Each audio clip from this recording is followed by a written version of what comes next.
Je vous propose de débuter cette présentation. Donc, je vais commencer immédiatement hop, par vous présenter le sommaire. Donc, rebonjour à tous, je m'appelle Frédéric Canevette, je suis Product Manager chez Eloquent. Donc, Eloquent, je le présenterai dans quelques secondes. C'est une société qui vous permet de faciliter le dialogue avec vos clients. Donc, la présentation de ce web séminaire va commencer par justement un rappel sur qui est Eloquent.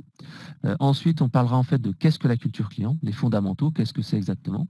Ensuite, nous verrons les 3 leviers à actionner pour diffuser et optimiser une culture client dans une entreprise. Nous verrons un cas client, on fera un gros focus sur un client qui s'appelle Bouygues Télécom. Et ensuite, on parlera en mineur d'un autre client B2B qui s'appelle Lafarge. Et vous verrez, ces 2 cas-là devraient vous montrer un exemple de ce qu'il est possible de faire très simplement dans une entreprise. La dernière partie de cette présentation concernera la rentabilité, puisque, je le disais précédemment, c'est très bien de penser au client, de mettre en place une culture client, mais tout cela doit avoir bien sûr une finalité et une rentabilité. Et donc, je vous donnerai quelques éléments pour pouvoir en discuter, par exemple, avec votre directeur, manager, etc. Donc tout d'abord, une rapide présentation d'Eloquent. Qui sommes-nous?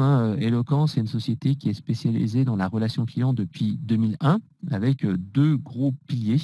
Le premier pilier, c'est le dialogue, donc comment on va pouvoir dialoguer plus efficacement avec ses clients. Et le deuxième pilier, c'est l'écoute, l'écoute client, en particulier au niveau des enquêtes de satisfaction et de l'analyse sémantique. Donc, je vous ai mis ici un petit schéma de ce que l'on peut faire avec nos clients, ce que l'on peut leur proposer pour optimiser les relations clients. Donc, c'est vraiment le schéma idéal, sachant que là, on déploie la majorité de nos solutions, mais on peut également déployer nos solutions par briques et acheter uniquement un module dans tout ce que nous proposons.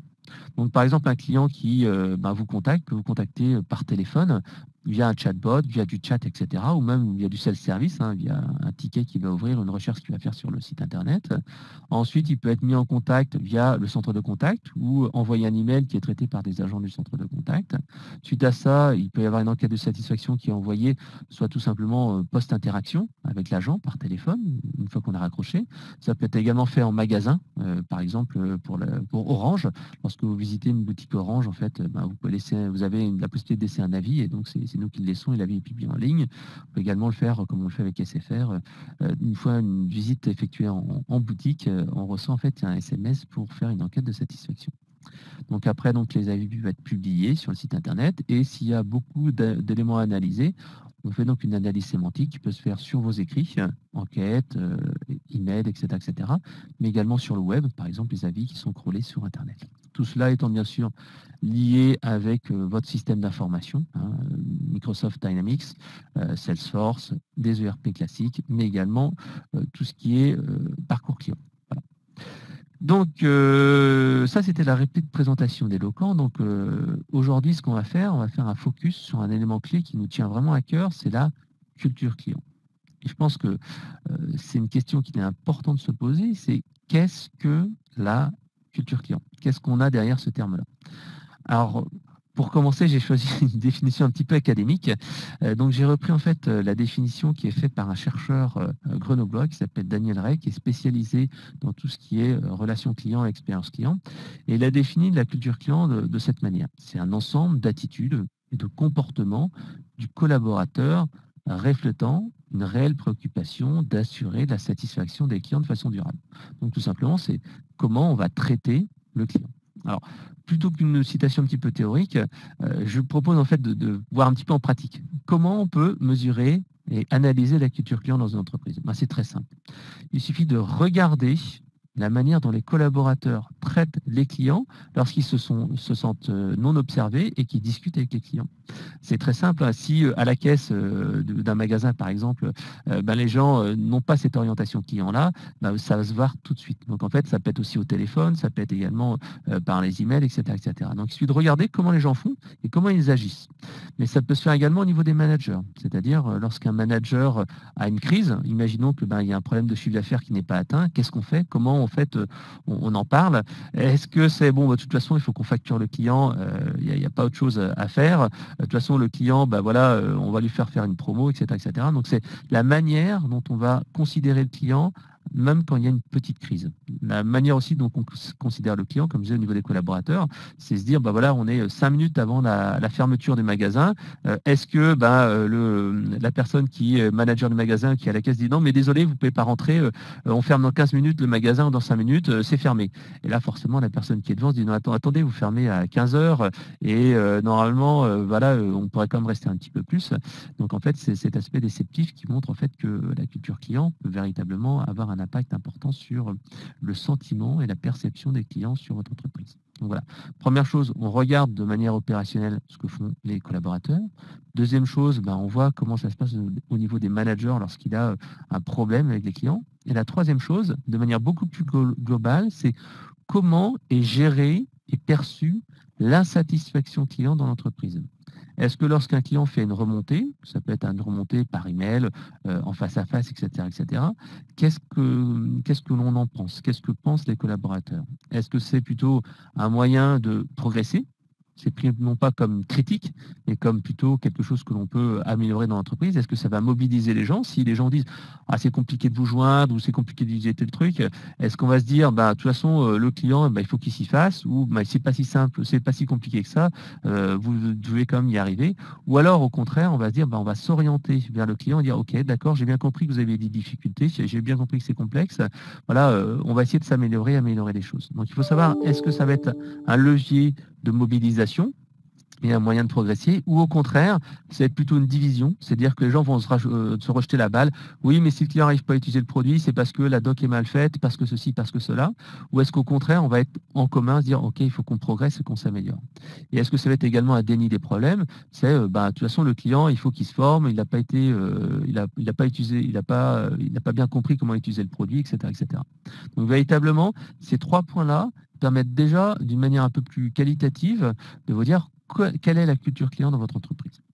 L'autre point qui est important de se dire, c'est que tout simplement, la culture client, c'est beaucoup de management, beaucoup d'humains, donc ça nécessitera énormément de communication. Et donc, c'est un des premiers points que l'on va voir ici, ensemble. Donc, le premier point, avant toute chose, c'est d'avoir une implication de la direction. C'est un élément clé. Sans cette implication de la direction, on n'arrivera pas en fait à diffuser une bonne culture client. Alors la direction doit commencer par un élément clé et majeur, c'est rappeler le pourquoi. Pourquoi il faut avoir une culture orientée client? Pourquoi il faut chercher à améliorer l'expérience client? Si les collaborateurs ne comprennent pas le pourquoi de cette démarche, forcément, ça va être compliqué de diffuser une culture client et d'avoir une orientation client. Donc, une phrase clé que j'aime bien rappeler, elle n'est pas récente, elle date en fait de début du siècle, donc des années 1900. C'est Henry Ford en fait qui l'avait dite. C'était tout simplement, ce n'est pas l'entreprise qui paye les salaires, mais les clients. Cette phrase très simple permet véritablement de matérialiser que si l'entreprise existe, si les collaborateurs sont rémunérés à la fin de chaque mois, c'est tout simplement parce que ce sont les clients qui payent. Ce n'est pas l'entreprise qui paye, c'est véritablement les clients. S'il n'y a plus de clients, il n'y a plus d'entreprise. Donc, il faut expliquer que le client doit être chouchouté, doit être gardé. On parle souvent du client roi. Alors, on ne va pas non plus aller au-delà de ça. Le client peut avoir tort, mais en fait, il faut quand même le considérer et dire que c'est lui qui fait vivre l'entreprise. Et ça, c'est un élément clé de la communication qu'il faut rappeler.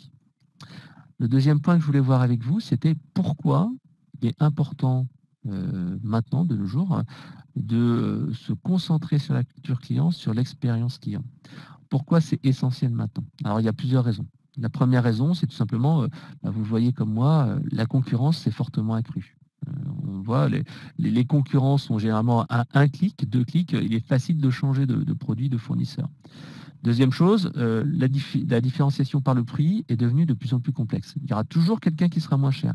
Si votre positionnement, c'est « je suis le moins cher de mon marché », à un moment donné, il y aura toujours des difficultés parce qu'il y a des petites startups qui se lancent, il y a des gens qui font ça avec des coûts de structure qui sont beaucoup plus faibles. Donc, si on mise uniquement sur le prix, on a vraiment un risque de se faire dépasser à un moment donné. Troisième chose, les clients sont plus votre propriété. Auparavant, c'est quand on avait un fichier client, il était captif, c'était un vivier.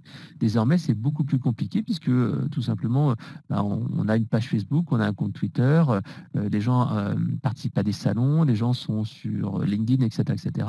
Donc, on est beaucoup plus facile d'identifier des personnes, des clients, et d'aller après les relancer. Donc, en fait, il est vraiment essentiel de se dire que mes clients sont plus mes clients. Je dois leur donner une bonne raison de rester avec moi. Et c'est pas parce qu'ils sont mes clients depuis des années qu'ils ne peuvent pas changer.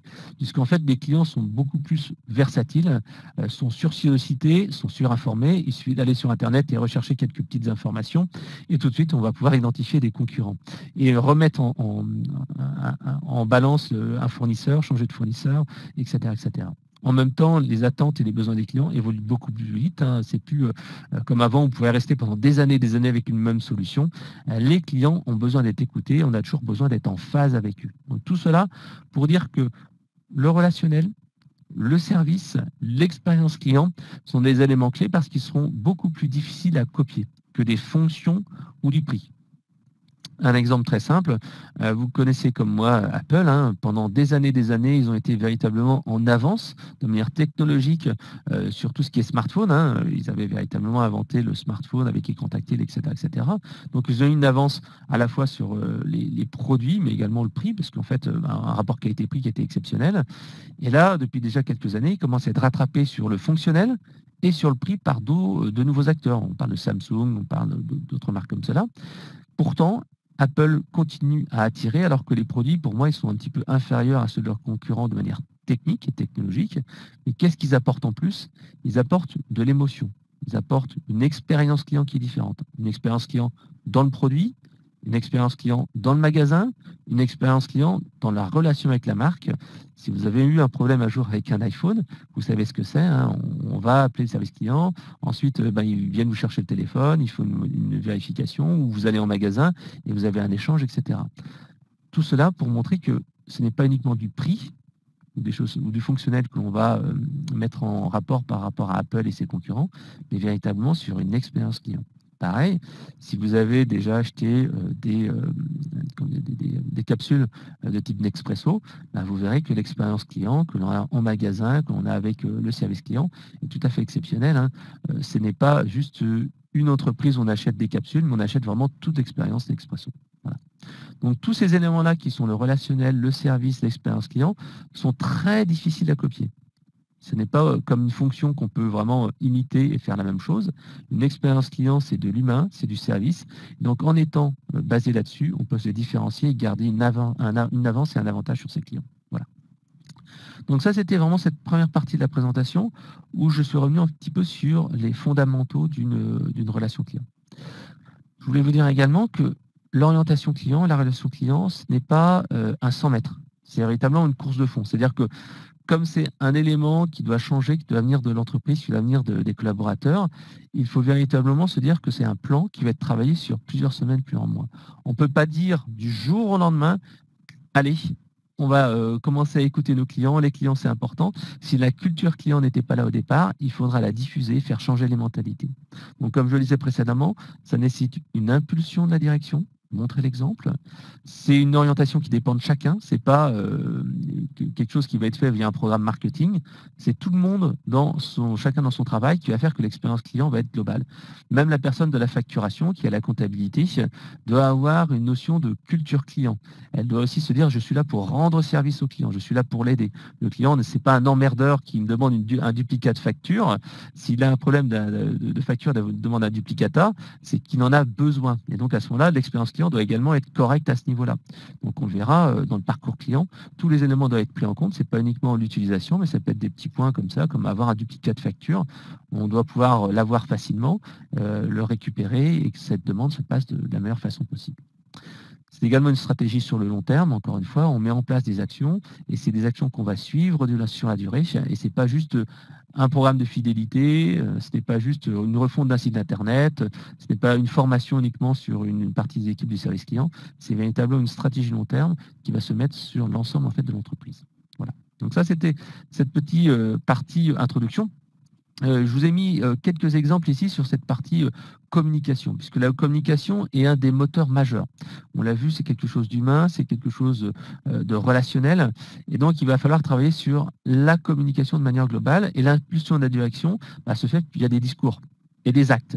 C'est pas juste dire voilà, le client est important pour nous, c'est essentiel. C'est pas uniquement en parler dans une newsletter, c'est véritablement le montrer en disant voilà, je suis allé voir un client, j'ai une remontée client, les clients m'ont parlé, etc., etc. C'est vraiment montrer que le client est important.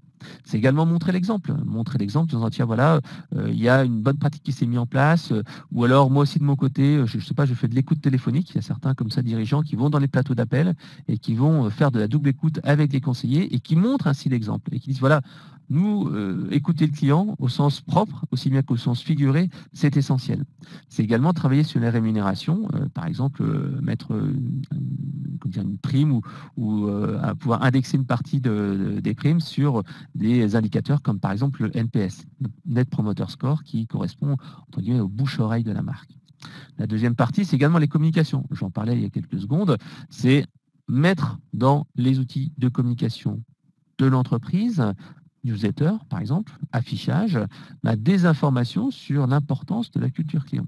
Je vous ai mis ici juste en bas quelques photos que j'ai prises lorsque je suis allé il n'y a pas très longtemps chez Bouygues Télécom, justement à Vélizy, au siège social. Et si vous pouvez voir ici sur le bas, il y a des petites affichettes qui sont visibles. Et en fait, voilà, ça montre en fait ce qu'il faut faire et ce qu'il ne faut pas faire au niveau de la culture client et de l'expérience client de manière un petit peu humoristique. Donc, pour conclure avec un client, je dois soit valider que le produit correspond à ses demandes ou essayer de lui vendre coûte que coûte.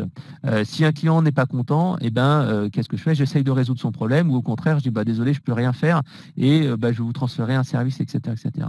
Donc, c'est montrer avec des éléments de communication très simples qu'on doit penser au client, on doit être orienté client. C'est également dans les attitudes. Les attitudes, qu'est-ce que c'est? C'est certes, il y a des procédures qui sont mises en place, mais il faut savoir s'en écarter. Quand il y a du bon sens, l'entreprise et les collaborateurs doivent savoir que, certes, il y a des procédures, mais il faut plutôt en comprendre le sens plutôt que l'appliquer à la lettre. Si on a une procédure, par exemple, pour faire un retour d'un produit ou accepter une remise ou quelque chose comme ça, et que le client n'a pas, par exemple, un document ou n'a pas fait ceci, cela, et que vous a dit non, mais j'ai déjà fait, j'ai déjà essayé, il faut lui faire confiance. Il faut accepter de ne pas appliquer à la lettre les procédures, puisque justement, si le conseiller pense que appliquer les procédures à la lettre, c'est ce qu'il faut faire, ça peut poser des problèmes, parce que parfois les procédures peuvent aller à l'encontre en fait de l'expérience client. Les procédures sont faites pour standardiser, structurer, mais parfois en fait il faut aller au-delà de ça et se dire ok, comment je vais faire pour apporter une meilleure expérience client. C'est également apporter de l'autonomie. On a pas mal de bonnes pratiques là-dessus aussi, des bonnes pratiques au niveau, par exemple, des conseillers du service client pour leur permettre, par exemple, d'accorder des gestes commerciaux. Des sociétés comme oui, SNCF, comme certaines banques proposent en fait des petites cagnottes, en fait, des petits budgets, des petites bourses, en fait, que les conseillers peuvent accorder, distribuer selon des cas clients. Ils ont une large autonomie pour des montants relativement faibles pour pouvoir accorder des gestes commerciaux, des remises, etc.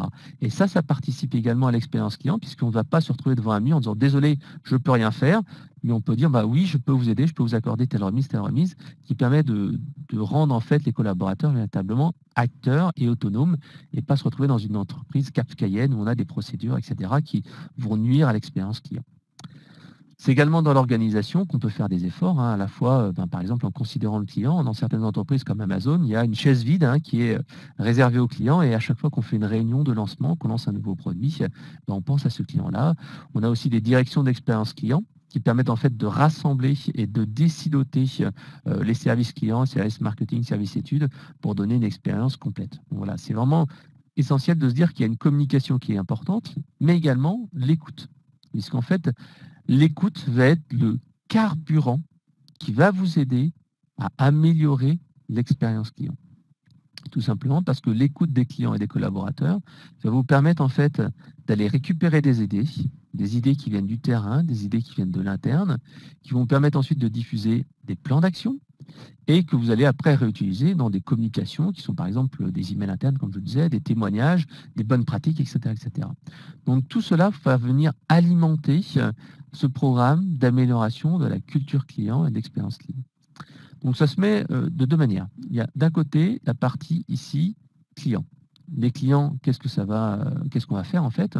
On va pouvoir mettre en place des dispositifs d'enquête de satisfaction à chaud, donc suite à une interaction, un appel au service client, une visite en magasin, une commande, une installation d'un produit, etc., etc. Ça peut se faire à tiède. À tiède, ça veut dire qu'on va laisser, après cette interaction, un peu plus de temps pour tout simplement que le client ait un bon retour. Un exemple, un client qui travaille dans le domaine en fait, de la réparation auto met en place en fait, une enquête de satisfaction quelques jours plus tard, après le passage en garage pour aller récupérer sa voiture, pour avoir un petit retour et pas uniquement, tiens, j'ai pris ma voiture, elle fonctionne. Mais au bout de quelques jours, est-ce que je suis véritablement content? Ça peut être également fait à froid. Et à froid, tout simplement, c'est en dehors d'une relation classique, plutôt dans son utilisation quotidienne, plutôt du produit, qu'est-ce que pense le client de mon produit? Est-ce qu'il en est satisfait, pas satisfait, des choses qui ne vont pas? Est-ce qu'il a des remarques, des remontées, etc. On peut également travailler sur de l'analyse sémantique. L'analyse sémantique, on va écouter et analyser des gros volumes, ça peut être des enquêtes, des avis sur le web, etc., etc. Donc ça, c'est la partie client. Il y a également l'autre partie qui est la partie collaborateur. La partie collaborateur se fait également de la même manière, avec des enquêtes à chaud. Par exemple, on a un client qui travaille également dans le domaine bancaire. Et bien en fait, suite à une demande d'information sur un produit bancaire qui va proposer en fait à un client final, ils appellent en fait un service technique dédié. Il y a une enquête derrière qui est faite pour vérifier que l'expérience collaborateur était bonne. Est-ce qu'on lui a donné des bonnes informations? Est-ce qu'il est capable de bien vendre le produit? Ce qui permet après de se dire, voilà, je suis confiant dans la vente de ce produit-là, il y a des choses à améliorer en interne, etc., etc. La deuxième chose, et j'en parlerai juste après, c'est les enquêtes à froid. On va pouvoir mesurer le Customer Orientation Score, c'est-à-dire l'orientation client. On pourra mettre en place des baromètres, j'y reviendrai encore après. Donc, on peut également travailler sur de l'analyse sémantique, par exemple, sur l'analyse des conversations, l'analyse du chat, mais également analyser le CRM. On l'a fait pour certains de nos clients. On est capable d'aller analyser les commentaires qui ont été mis par les collaborateurs dans le CRM et, par exemple, détecter des insultes ou des manières qui ne sont pas très correctes de parler à un client, parce que tout cela participe en fait à la culture client et à la considération du client. Donc voilà, ce que je voulais vous dire, c'est donc au départ, il y a de la communication. Ensuite, l'écoute client et collaborateur permettra d'alimenter tout ça. Mais au départ, on peut également faire un petit bilan, une petite photo, et on peut mesurer directement l'orientation client de son entreprise. En fait, on peut mener une petite enquête très simplement pour voir quel est en fait le niveau de l'entreprise. Il y a par exemple le COS, Customer Orientation Score, comme je vous le disais. C'est le petit graphique, c'est un des graphiques qui sont délivrés par cette enquête, qui permettent d'avoir une répartition de l'orientation client dès le collaborateur d'entreprise. Par exemple, ici, on le voit qu'il y a 25% des collaborateurs qui ont une très forte orientation client. Il y en a 27% qui ont une forte orientation client et il y en a à peu près 23% qui ont une moyenne orientation client et on voit qu'il y a 3-4% qui n'ont pas du tout une orientation client. Ça, cette photo-là vous permet de vous dire, OK, où j'en suis actuellement dans mon entreprise, dans ma culture client et les efforts que je dois faire. Si on voit que, on va dire, 80% des gens ont une bonne orientation client dans l'entreprise, déjà, ça vous donne une bonne vision de se dire, OK, voilà, les gens, ils ont un bon mindset, ils ont un bon état d'esprit, on va pouvoir aller plus loin. Si au contraire, vous êtes déjà sur des personnes qui sont allées à 60% qui n'ont pas une orientation client, il y aura un gros travail à faire de communication, d'évangélisation. Donc tout cela, ça va vous permettre de pouvoir savoir exactement où vous en êtes. Et ça, en fait, nous, on le met en place chez nos clients, soit à travers cette étude spécifique, le COS, soit tout simplement via une solution, une enquête en fait qu'on va mettre en place sur vos clients, que vous pourrez utiliser via notre outil à nous, en solo, si vous avez des compétences, si vous êtes des chargés d'études. Mais également, on peut le faire pour vous, en vous accompagnant, puisqu'en fait, on a un cabinet d'études internalisé qui peut vous aider à mettre en place ces enquêtes qui permettront de mesurer l'orientation client de l'entreprise. Donc là, on a fait la partie un petit peu introduction, la culture client, qu'est-ce que c'est, qu'est-ce que ça peut apporter. On va passer maintenant au levier numéro 1. Le levier numéro 1, c'est l'écoute des clients. Parce que tout simplement, la culture client, c'est le client qui le juge. C'est le client qui va vous dire si vous êtes orienté vers lui ou pas. Ce n'est pas vous qui pouvez vous dire, tiens, voilà, je suis très orienté client ou pas. C'est le client qui va vous juger. Donc l'objectif, tout simplement, c'est de se mettre à la place du client. et tout simplement se mettre à la place du client, c'est pouvoir analyser à très court terme quel est son regard et son sentiment sur une prestation ou sur un produit qu'il a acheté, et pour pouvoir corriger cette insatisfaction. À moyen et long terme, c'est d'identifier les points noirs et les points d'enchantement dans le parcours client pour avoir un dispositif d'amélioration continue. La troisième chose, c'est définir des indicateurs qui sont suivis par tous et qui vous permettront en fait de savoir où vous en êtes et où vous devez aller et comment vous avez progressé. Le but, c'est d'améliorer l'expérience des clients et l'expérience client sur les produits. Je vous ai mis ici quelques exemples de dispositifs d'écoute client que l'on met en place chez nos clients. Alors, je partirais pour, je dirais peut-être pas un fondamental, parce qu'en fait, c'est quelque chose qui est souvent pratiqué dans les entreprises, mais généralement, quand nos clients viennent nous voir, ils ont déjà en fait un dispositif minimum qui est souvent l'enquête à froid, qui est en fait un baromètre qui est envoyé, on va dire, une fois par an aux collaborateurs. Donc en fait, c'est souvent ce qui existe comme dispositif. C'est un petit peu le dispositif minimum. On va écouter les clients et en fait, on va tout simplement savoir ce qu'ils en pensent. Généralement, on fait ensuite évoluer ce dispositif avec des lots qu'on va faire. On va étudier par exemple tous les trimestres un quart de la base et on va pouvoir comme ça avoir une analyse à froid, mais qui va être menée en fait en continu tout le long de l'entreprise, tout le long de l'année, et pas juste une fois par an, parce qu'autrement on aura juste une photo de l'expérience client à un moment donné, et on n'aura pas une vision sur l'évolution au niveau du temps. Donc souvent, ce qu'on propose, c'est travailler par lot et travailler sur, par exemple, 25% de la base, et lancer cette enquête à froid sur une partie de la base. L'évolution souvent qu'on apporte après, donc ce premier dispositif, c'est tout simplement passer sur un dispositif d'enquête à chaud, pour tout simplement analyser post-interaction le sentiment du client et corriger l'insatisfaction. Suite à ça, on peut même passer à un dispositif d'enquête à tiède pour analyser un ressenti s'il y a besoin en fait d'analyser un usage après une utilisation un peu plus longue du produit. Et également, vraiment chez nos clients, on travaille aussi sur tout ce qui est prospect non transformé, c'est-à-dire que voilà, les clients qui n'ont pas commandé chez vous, pourquoi, quel est le sentiment. On peut également travailler sur le web en analysant par exemple des éléments du parcours web, parcours commande, parcours intranet, etc., pour savoir ce qui va ou ce qui ne va pas pour améliorer l'expérience client. Chez nos clients également, si généralement on a des volumes supérieurs à 500 verbatim, c'est-à-dire 500 commentaires pour les enquêtes de satisfaction, on travaille sur de l'analyse sémantique des écrits, c'est-à-dire qu'on va analyser par exemple des emails, des enquêtes de satisfaction, des avis sur le web, et tout simplement on va pouvoir en déterminer des grandes tendances qui vous permettront de voir qu'est-ce qu'il faut améliorer en priorité. Et ça, j'y reviendrai juste après. On travaille également au niveau du centre d'appel, puisqu'en fait on a la possibilité de prendre l'ensemble des enregistrements téléphoniques de votre centre d'appel, de pouvoir les passer à analyse sémantique et justement identifier de la même manière que l'on ferait avec un écrit, les éléments d'enchantement, les éléments d'insatisfaction, ce qu'il faut améliorer, les chantiers prioritaires, etc., etc. En complément, là, en fait, ce ne sera pas vraiment géré dans nos outils à nous, mais nos clients mettent en place souvent des systèmes de clients mystères, c'est-à-dire visite en fait du point de vente ou passage de commande, comme si l'on était en fait un client, et en fait pouvoir identifier les différents points noirs ou les points d'enchantement en tant que client. On peut même aller plus loin, travailler sur, par exemple, des clubs d'utilisateurs, comme nous, on va le faire, par exemple, en janvier prochain. On vous donnera rendez-vous pour un club utilisateur où on pourra pouvoir échanger avec vous. Ça, c'était la partie, en fait, dispositif d'écoute client. Le deuxième levier qu'on met en place chez nos clients, c'est tout simplement écouter les collaborateurs, tout simplement pour les rendre acteurs de l'expérience client. Ils demandent vraiment qu'ils soient moteurs pour améliorer l'expérience client. Tout simplement pour leur dire, OK, est-ce qu'ils sont un focus court terme ou plutôt ils ont un focus client qui est souvent orienté sur le long terme. Donc l'objectif, comme je le disais, c'est les rendre acteurs de l'expérience client. À court terme, c'est montrer que le sujet a une véritable réalité et que leur avis compte. Ce n'est pas juste une énième lubie de la direction, ce n'est pas juste en fait encore un espèce d'esbrouf de la communication, mais vraiment qu'on va essayer d'améliorer l'expérience client et faire en sorte que le client soit écouté et qu'il soit vraiment au cœur de la stratégie de l'entreprise. Donc leur avis compte, c'est également les écouter. Ce n'est pas juste dire, bah voilà ce qu'on a décidé, voilà ce que vous allez faire. C'est-à-dire, voilà, on vous écoute, vous avez des idées, vous êtes en contact avec le client, vous êtes là directement en prise directe avec le client. C'est sans doute vous qui avez la meilleure vision de ce qu'il faut faire pour le client et ce qu'il faudrait faire. Ensuite, c'est également exploiter les comportements positifs et négatifs. C'est travailler sur tout ce qui est analyse des comportements et des actions des collaborateurs avec le système entre guillemets carotte et bâton, c'est-à-dire que s'il y a des choses qui sont très bien faites par les personnes, il faut les récompenser, il faut les mettre en avant, il faut les valoriser, puisque comme ça en fait ça va faire un effet moteur. Et au contraire, lorsqu'il y a des choses qui ne sont pas bien faites, il faut les indiquer, il faut dire non, il ne faut plus continuer comme ça, il faut travailler d'une nouvelle manière. Donc cet aspect communication, en déterminant les éléments positifs et négatifs, sont essentiels.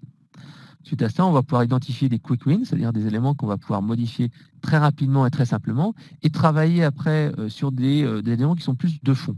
Les quick wins permettent de montrer immédiatement quelque chose qui a été fait. Par exemple, quelque chose de très simple, si vous avez un accueil dans l'entreprise, parfois on peut dire, bon, voilà, les clients ou les prospects qui viennent nous voir sont sur un petit siège et puis ils attendent, ils s'ennuient. C'est peut-être juste mettre une machine à café à l'entrée et se dire, bah voilà, le client va pouvoir avoir une bonne machine à café et prendre un petit café en nous attendant pour que son attente soit agréable. Donc en fait, c'est peut-être aménager un petit espace à l'entrée du siège social ou des choses comme ça. Donc des petits trucs simples de communication, mais qui montrent qu'on a une nouvelle orientation et qu'on a vraiment une pensée vers le client. Et le travail de fond, par contre, va se faire peut-être sur de la formation, sur l'évolution des processus, du système d'information, etc. Et à moyen terme, on va plutôt travailler sur les dissonances entre ce que pensent les clients, les collaborateurs et les managers, ce qu'on appellera la symétrie des attentions et que je vais détailler un petit peu plus loin. Donc voilà, je vous ai mis un petit peu quelques exemples aussi de ce que l'on rencontre chez nos clients et comment en fait on va pouvoir travailler. Donc comme je le disais, souvent en fait dans les entreprises, il y a quelque chose qui existe déjà, un fondamental, qui est l'enquête globale, souvent qui est faite de manière annuelle sur les collaborateurs, qui va permettre de mesurer la culture client et l'engagement des collaborateurs. Donc cette enquête permet de mesurer une dizaine, une vingtaine d'indicateurs. Chez certains de nos clients, par exemple, on a un client qui est le Crédit Agricole, qui mène ce genre d'enquête et qui mesure en fait l'orientation client et qui permet de mesurer les orientations clients et les avis des collaborateurs et l'orientation client. Une fois par an, ils mesurent comme ça une dizaine de questions qui sont importantes pour mesurer cette orientation client. On travaille également sur le INPS. Qu'est-ce que c'est le INPS? C'est l'employé NPS, c'est-à-dire la recommandation des collaborateurs vis-à-vis de l'entreprise. Est-ce que vous recommanderiez à vos contacts et vos amis d'acheter les produits ou de faire partie de la société? Voilà. Donc en fait, ça c'est le pendant du NPS qui est orienté client, qui est la recommandation, le bouche-à-oreille des utilisateurs de vos produits et services par rapport à leurs contacts. Donc on va vraiment travailler sur ce premier pilier, ce premier fondamental, qui est tout simplement l'enquête globale sur la culture client. Une enquête assez longue, généralement, plutôt qualitative, qui permet d'avoir un premier niveau. Deuxième chose, on va travailler plutôt sur, là c'est une entreprise qui sera un peu plus mature, sur des enquêtes de satisfaction régulières. On va encore une fois travailler par l'eau sur le INPS, encore une fois, et on va tout simplement diffuser des indicateurs aux collaborateurs. Donc ça peut être des collaborateurs finaux ou des managers. On va diffuser régulièrement voilà, le NPS des clients, qu'est-ce qu'ils en pensent, les remontées clients. On va intégrer ça dans les réunions managériales en disant voilà, le NPS a évolué, on a mis telle chose en place, telle manière, etc., etc. On va également travailler, comme je disais, sur la symétrie des attentions. La symétrie des attentions, qu'est-ce que c'est? On va tout simplement pouvoir comparer ce que disent les clients par rapport à ce que pensent les collaborateurs. Et ça, c'est assez intéressant parce que ça permet d'identifier les dissonances. À un moment, un client peut penser une chose et un collaborateur peut penser l'inverse. Par exemple, un collaborateur peut se dire, oui, j'ai suivi la procédure pour dépanner le client, mais le client en face dire, non mais c'est pas possible, ils m'ont fait faire 50 manipulations alors que je leur ai bien dit que c'était pas ça mon problème, etc., etc.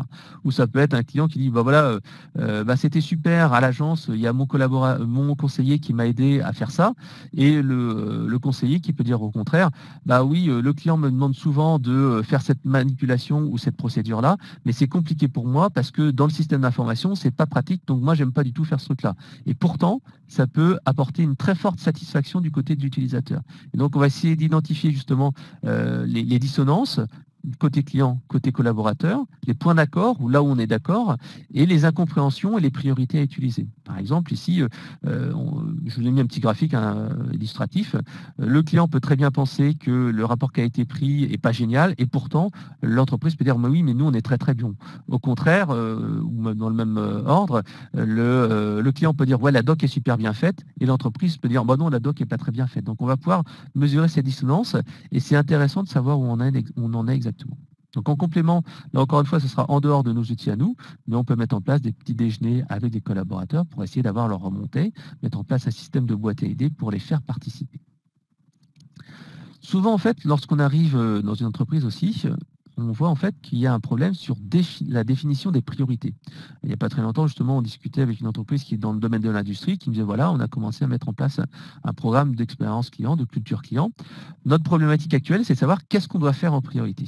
Et c'est vrai que c'est un challenge, puisque souvent, on va récupérer des verbatims, on va récupérer des remontées à la fois des collaborateurs, on va récupérer des remontées des clients, et on se dit, mais qu'est-ce que je dois faire en priorité ? Et c'est pour cela en fait que nous, on propose en fait un outil d'analyse sémantique qui va vous permettre en fait d'aller récupérer directement donc les remontées des enquêtes de satisfaction, par exemple, des verbatims sur le web, etc., etc., etc., et de pouvoir les diviser en fait en différents éléments du parcours. Par exemple, ça peut être l'acquisition, ça peut être la transformation, l'utilisation du produit ou la fidélisation. Et on va pouvoir identifier justement quels sont les chantiers prioritaires, quels sont les chantiers à éviter, quels sont les signaux faibles et quelles sont en fait les bonnes pratiques à diffuser. Je vous donne quelques exemples. On avait par exemple un client qui travaillait dans le domaine des assurances et pour qui, en fait, pour eux, la montée en compétence des collaborateurs, tout ce qui était formation, posture, etc., était essentiel parce que pour eux, ça faisait partie vraiment du cœur de leur métier d'être orienté client. Donc, ils se disaient, voilà, on investit beaucoup sur la formation, la posture, etc., etc. Et en faisant, en fait, cette enquête sur l'analyse sémantique sur les remontées des clients, on s'est rendu compte, en fait, que les clients étaient très, très contents justement de cette posture-là, qui n'est pas du tout d'insatisfaction, et que pourtant l'entreprise continuait toujours à investir là-dessus. Il y avait une très grande satisfaction, il y avait une très grande des sentiments positifs. Et malgré tout, l'entreprise continuait à investir beaucoup d'argent là-dedans. Donc on leur a dit, mais non, c'est plus un chantier prioritaire pour vous. Par contre, vous voyez, il y a un truc qui est vraiment très négatif au niveau de l'attente. Il y a vraiment un sentiment qui est très négatif. C'est relativement pas tout le monde, mais c'est les gens qui ont ce sentiment-là sont vraiment très mécontents. Donc travaillez plutôt sur l'attente, la file d'attente, la joignabilité de votre service client, la mise en place, par exemple, d'un service client multicanal, chat, etc., etc.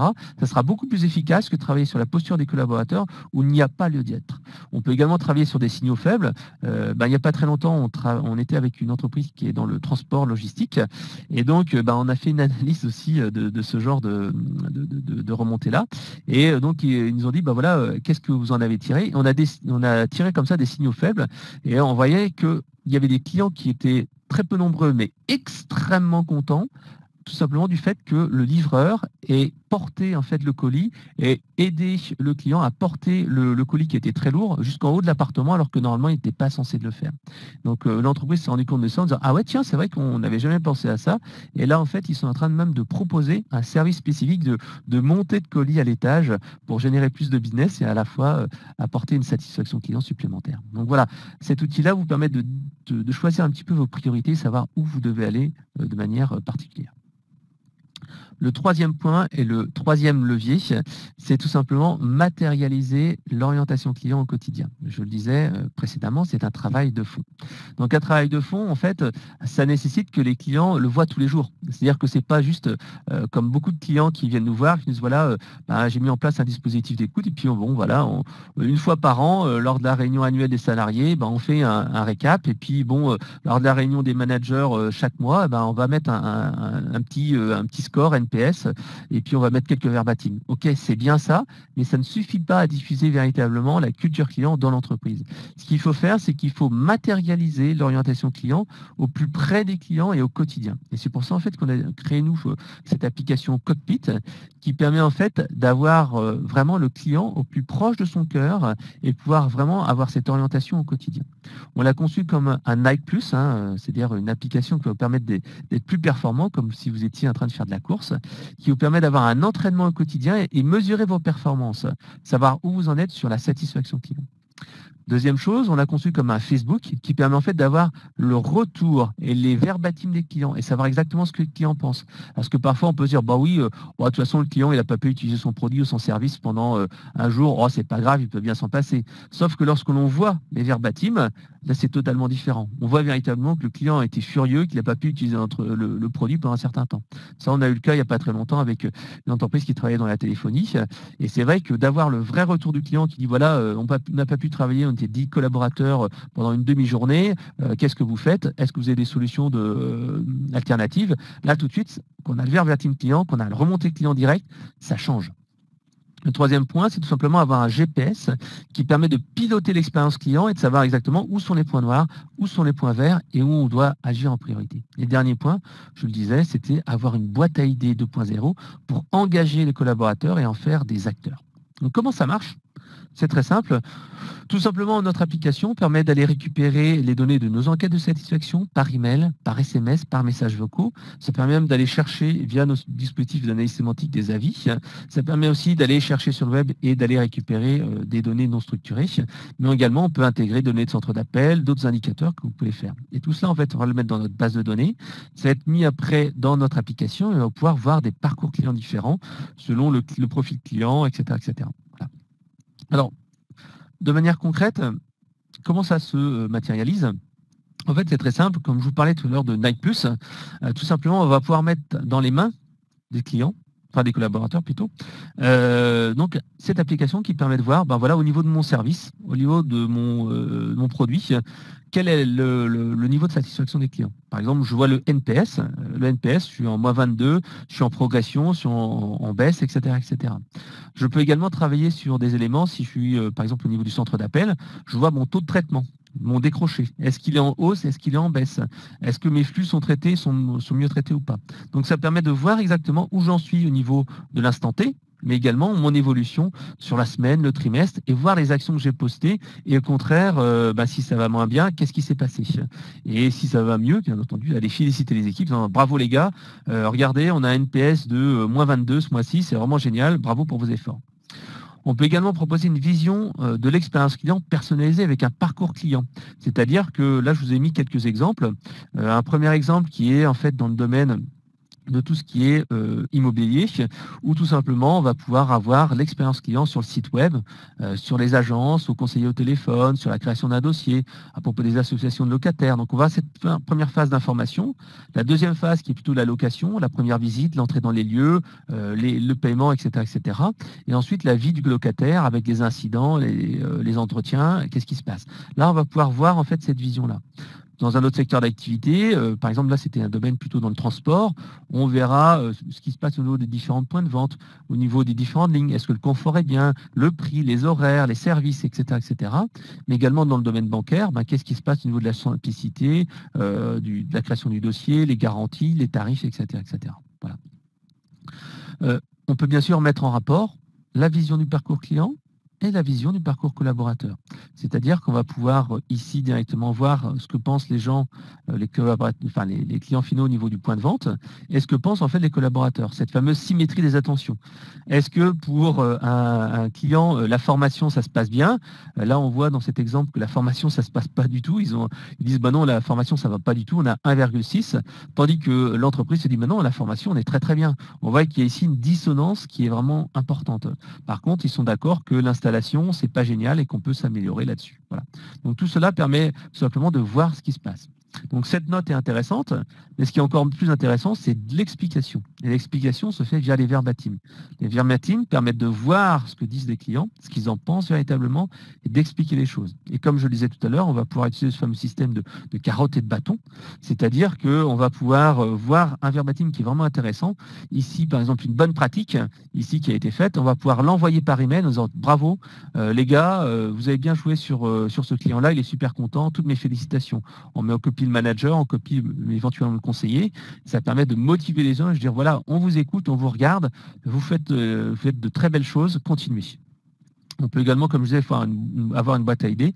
Et là, directement depuis l'application, en un clic, le client ou le collaborateur va pouvoir envoyer une remontée et on va pouvoir comme ça les utiliser comme outil d'amélioration continue. Un de nos clients, par exemple, utilise l'application Cockpit comme ça pour choisir une fois par mois, lors de la réunion marketing et commercial, ils disent, bah voilà, on a ici le top 10 de vos remontées, voilà ce qu'on a choisi comme élément à traiter aujourd'hui et voilà ce qu'on a prévu comme plan d'action. C'est vraiment un outil qui permet comme ça d'avoir une bonne émulation et travailler dans un programme d'amélioration continue.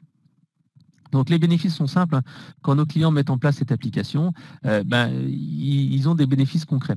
Quand on est responsable de la relation client et de la transformation digitale, ils nous disent tout simplement que ça permet de donner une réalité concrète et diffuser une culture client qui est vraiment tangible.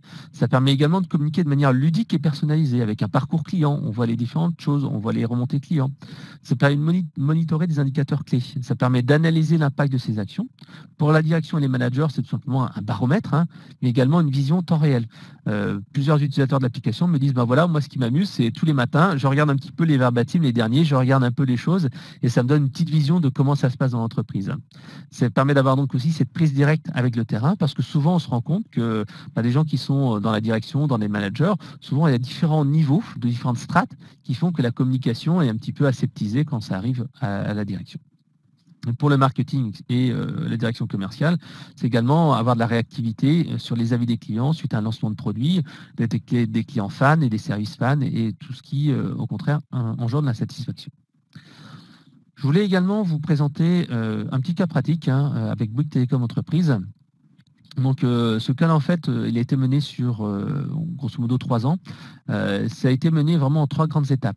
La première étape, c'était en 2015, où tout simplement, ils ont mis en place une première adhésion de la direction par rapport à une analyse de la satisfaction et une analyse au niveau du parcours client. Ils ont commencé par un parcours client, entre guillemets, statique, c'est-à-dire qu'ils ont dit, voilà, comment ça se passe. Donc, ils ont fait une photo, en fait, de l'expérience client, avec des entretiens qualitatifs, avec des collaborateurs, avec également des clients.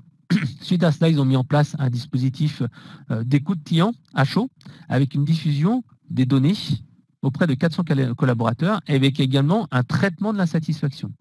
Actuellement, par exemple, leur record, c'est 13 minutes entre le moment où un client a répondu à une enquête et le moment où il est rappelé par le manager de l'agence la plus proche, c'est 13 minutes. Et là, je vous assure que ça donne un effet véritablement waouh. Donc, première étape, une photo. Deuxième étape, on a le film où on va tout simplement pouvoir réagir et mesurer et faire un processus d'amélioration continue. Et le dernier point, c'est ce que j'appelle plutôt moi la radio. Alors pas la radio qu'on écoute, mais la radio au sens radiologie, c'est-à-dire qu'on va pouvoir passer au rayon X, la satisfaction client, avec un cockpit, donc l'application que je vais présenter juste avant, qui permet en fait de monitorer et d'unifier le parcours client avec une vision directe. Ça permet véritablement de mettre dans la main de tous les collaborateurs les enquêtes de satisfaction et donner beaucoup plus de puissance. Puisque les enquêtes de satisfaction, souvent, sont réservées, entre guillemets, à un sérail et une élite. Là, elles sont diffusées à l'ensemble des collaborateurs. C'est plus de 200 collaborateurs qui n'avaient auparavant jamais accès aux enquêtes de satisfaction qui ont une prise directe. En particulier des commerciaux, des gens qui sont nomades sur le terrain et qui permettent en fait d'exploiter ces données. Et en plus, avec ce projet-là, par exemple, on a gagné un prix, pas plus tard qu'en juin dernier, on a gagné le prix donc de la transformation interne, de la culture client au salon CX Paris, qui a été accordé par le magazine Relations Clients Magazine. Donc ensuite, les bénéfices ont été vraiment concrets. Ça, c'est donc un des utilisateurs de l'application qui est responsable de l'expérience client, qui nous dit, voilà, l'application nous a permis d'avoir un accompagnement au quotidien, enfin de prouver que l'accompagnement au quotidien est une réalité, pas juste un concept. C'était véritablement une source de différenciation commerciale parce qu'ils ont pu montrer à leurs clients qu'on les écoutait. Regardez, dans l'application, on vous écoute. On prend en compte vos remarques et il y a même les réponses qui ont été effectuées par le service client. Et le comité de direction, il a tous les jours en main cette solution, il voit les indicateurs, il voit les efforts qui sont faits. Et tous les collaborateurs sont investis au quotidien vraiment pour cela. Et ils ont continué. Par exemple, là, vraiment, ils sont véritablement sur une vision 360 de client. C'est ce que permet l'application. Vision à la fois l'installation, la vie de tous les jours, la recommandation et tout ça. Ils sont passés maintenant d'un discours qui était orienté sur le prix, sur le service, à vraiment une expérience client et une qualité de service et une sens du service. Et ça a permis vraiment de se différencier puisqu'ils peuvent vraiment prouver à leurs clients qu'ils ont une orientation client et qu'ils sont écoutés, qu'ils essayent de faire de leur mieux pour améliorer l'expérience client. Le deuxième cas que je voulais vous présenter, c'est tout simplement le cas Lafarge.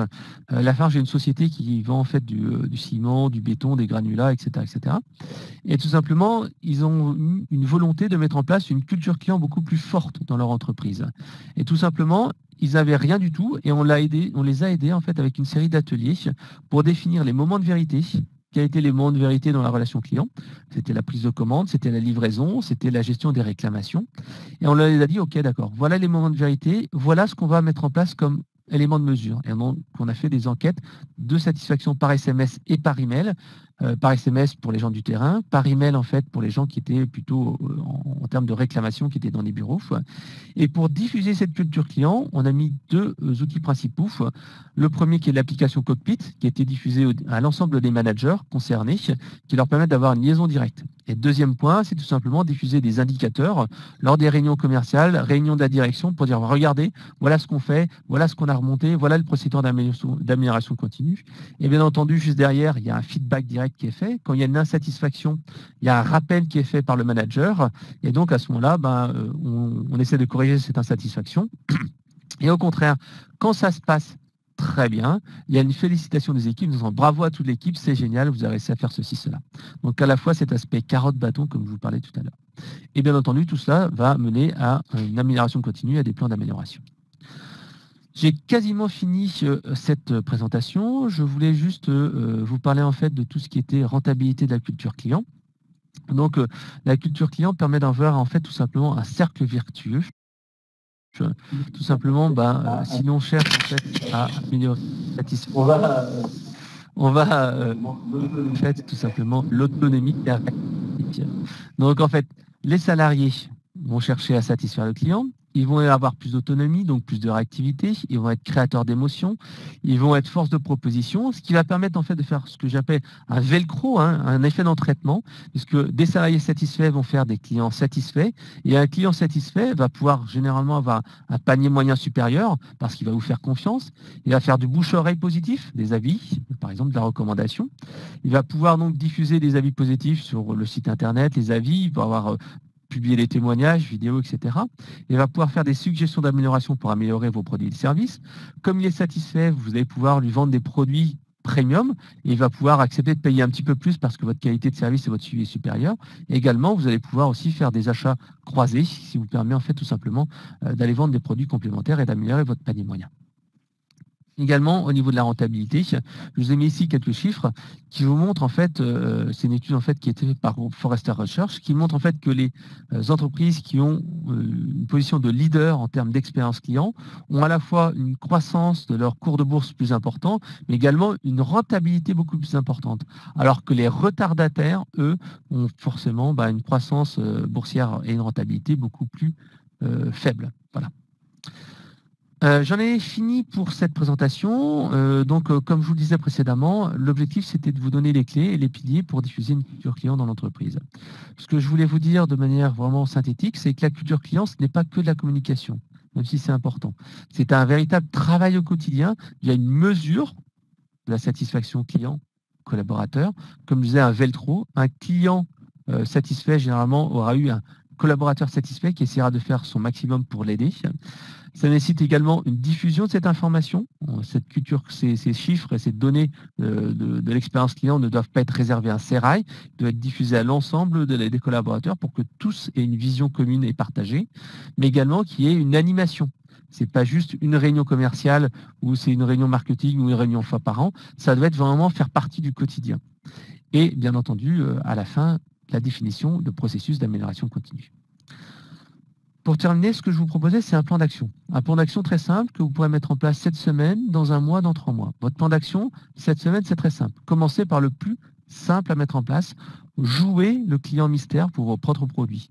Vous verrez exactement comment sont traités vos clients et quel est le sentiment que doit ressentir un client. Deuxième chose, matérialiser l'orientation client de la direction générale ou la direction d'expérience client ou la direction des services. Il y a tout simplement une communication d'idées en disant voilà, tiens, on est en train de mettre en place un dispositif, on va mettre en place des améliorations, etc., etc. Troisième chose, contactez-nous pour mettre en place votre première enquête client pour avoir des indicateurs clés. On peut vous aider tout simplement à mettre en place un mini baromètre pour avoir une vision photographique, comme je disais, une photo de l'expérience client. Qu'est-ce qu'ils en pensent? Donc, bien sûr, on va parler du NPS, on va parler de la satisfaction, etc., etc. D'ici un mois, le deuxième partie, c'est tout simplement lancer une enquête auprès de vos collaborateurs pour voir en fait justement avec cette symétrie des attentions, qu'est-ce qui se passe, qu'est-ce qu'ils en pensent. Deuxième chose, diffuser le résultat de vos enquêtes aux managers. Les enquêtes que vous avez faites sur les clients, vous allez pouvoir en fait les diffuser aux managers, en particulier via l'application Cockpit. Troisième chose, mettez en place des quick wins, c'est-à-dire des quick wins, des choses que vous pouvez mettre, des choses qui peuvent être mises en place très rapidement et qui vous serviront de levier de communication et ensuite communiquer dessus. Voilà, on a mis en place quelque chose très rapidement et voilà, ça bouge. Et d'ici 3 mois, vraiment, c'est normalement l'évolution logique, c'est mettre en place un dispositif client à chaud, d'écoute client à chaud pour gérer l'insatisfaction et mettre en place un dispositif d'amélioration continue. Et le dernier point, après, bien entendu, une fois que vous avez fait cela, c'est définir une roadmap avec vos actions prioritaires auprès à la fois des collaborateurs mais des clients. Voilà. Donc un plan d'action vraiment très simple à mettre en place. Si vous souhaitez en savoir plus, nous sommes bien sûr à votre disposition. Vous pouvez me contacter, donc frédéric.canevet@eloquent.com ou marketing@eloquent.com et nous ferons un plaisir de faire ensemble un mini-audit. Grosso modo, c'est un audit qui dure à peu près une trentaine de minutes. On vous écoute pendant 10 à 15 minutes, vous expliquez votre situation, où vous en êtes, votre problématique, vos besoins. Et suite à cela, après, on voit ensemble ce que l'on peut faire pour vous aider à diffuser une meilleure culture client ou à optimiser l'expérience client.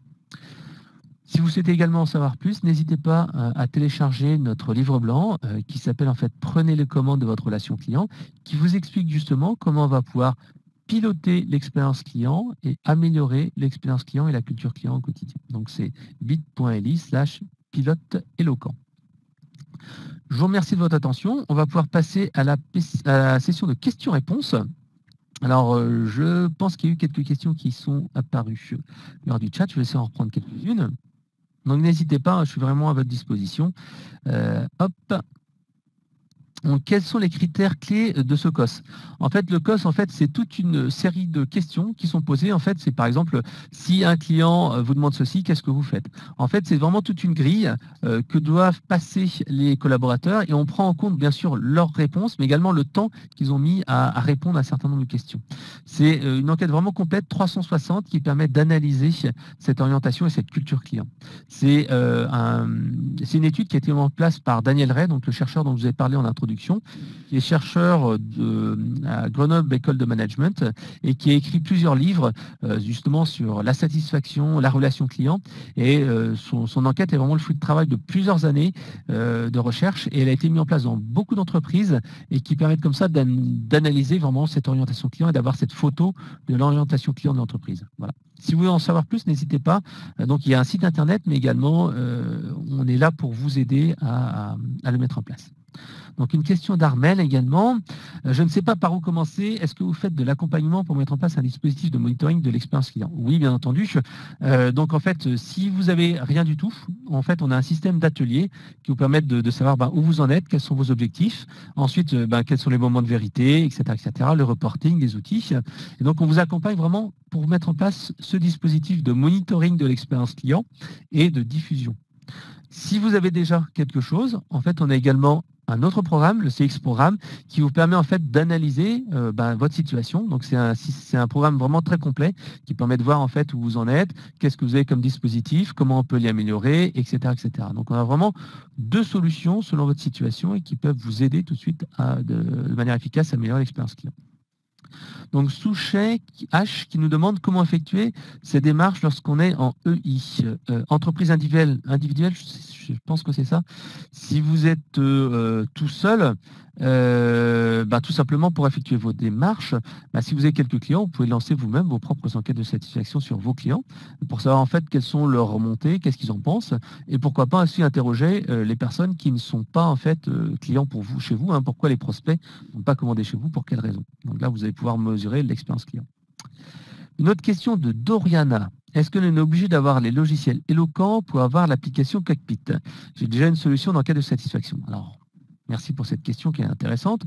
Ne vous inquiétez pas. Bien sûr, nous, on préfère que ce soit nos outils d'enquête de satisfaction qui soient utilisés, puisqu'en fait, il y a des intégrations natives.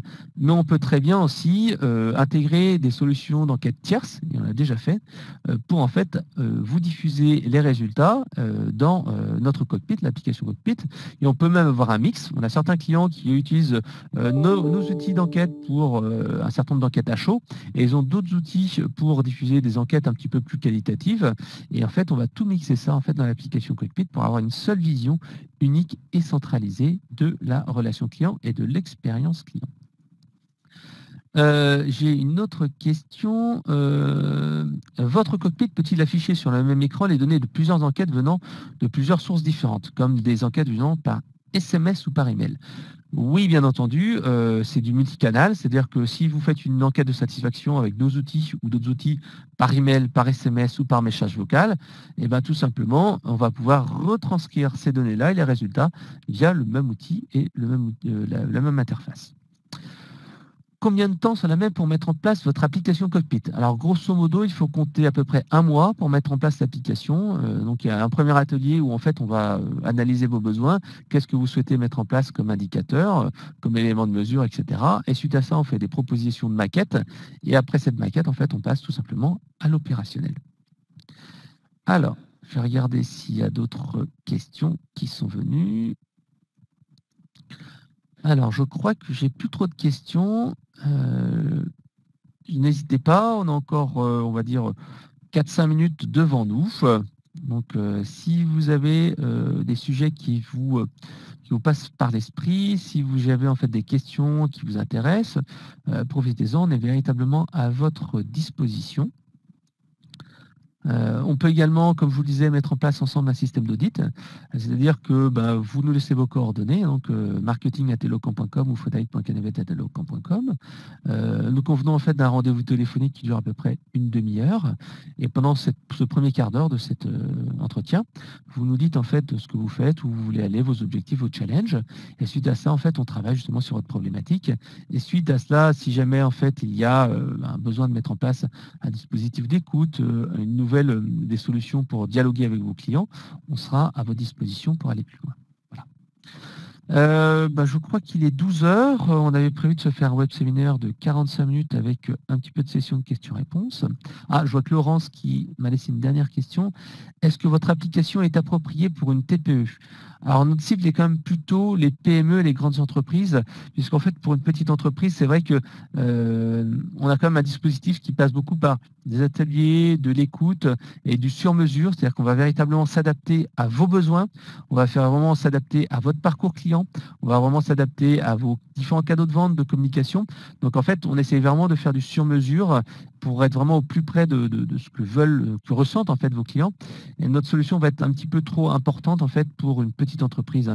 Ça sera vraiment, si vous êtes juste toute petite, si vous êtes toute seule ou 4-5 entreprises, 4-5 personnes dans l'entreprise, ça sera quand même un petit peu trop important pour vous. Ça passe vraiment comme aux entreprises qui ont d'une taille un peu plus importante. Encore une fois, on travaille beaucoup sur l'accompagnement et l'adaptation de nos outils, de nos solutions aux besoins de nos clients. Alors, j'ai peut-être le temps de prendre une dernière question, si on a une. Autrement, je vous souhaite une très bonne journée, un bon appétit. Et donc, rendez-vous très prochainement pour une prochaine session qui aura lieu en novembre. On va faire en fait une journée spécialement dédiée à la relation client et à l'expérience client au sens large. Multicanal, on parlera de chatbot, on parlera d'enquête, on parlera d'analyse sémantique, on parlera d'intelligence artificielle dans l'autre cette journée. Donc n'hésitez pas à nous laisser un petit message et bien entendu on vous enverra une invitation pour toutes ces prochains événements. Et comme le disait Éléonore, n'hésitez pas de noter le webinaire, ça nous permet justement de nous améliorer et de pouvoir vous offrir à chaque fois une expérience client, en tout cas spectateur, améliorée selon vos remontées. Je vous remercie. Latifa, Laurence, Nicolas, Peggy, Sophie, je vous souhaite à tous une très bonne journée et à très bientôt. Au revoir.